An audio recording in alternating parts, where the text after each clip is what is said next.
Dünden beri içimde bir sıkıntı yokluyor beni.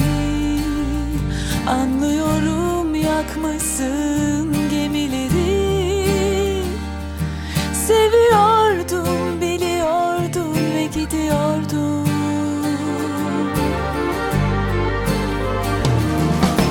Geri alabilmek mümkün olsa her şeyi, İnandırmaz mıydım aşka seni? Hem seni hem o taş kalbimi.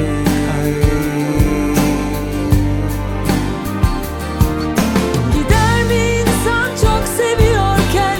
Şimdi dur demem nasıl olsa bir gün anlar. Beni anlarsın. Yalanlarla bırakma beni böyle. Gözlerime bak, doğruyu söyle ama korkaksın.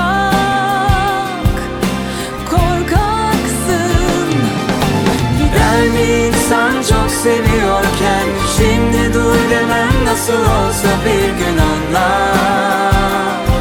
Beni anlarsın.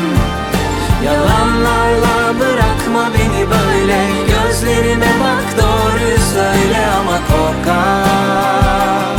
Sen bir korkaksın.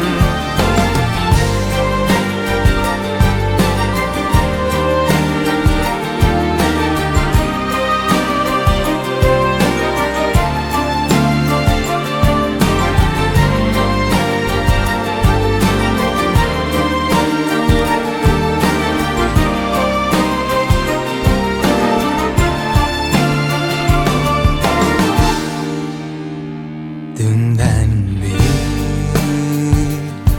içimde bir sıkıntı yokluyor beni. Anlıyorum, yakmışsın gemileri. Seviyordum, biliyordum ve gidiyordum.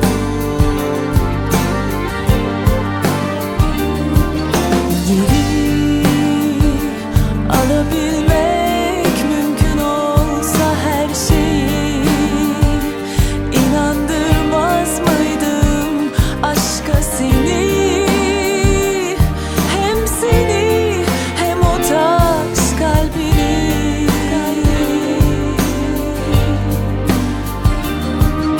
Gider mi insan çok seviyorken? Şimdi dur demem nasıl olsa bir gün anlar. Beni anlarsın. Yalanlarla bırakma beni böyle. Gözlerime bak, doğruyu söyle ama korkaksın. Gider mi insan çok seviyorken? Şimdi dur demem nasıl olsa bir gün anlar. Beni anlarsın. Yalanlarla bırakma beni böyle. Gözlerime bak, doğruyu söyle ama korkak. Sen bir korkaksın. Gider mi insan çok seviyor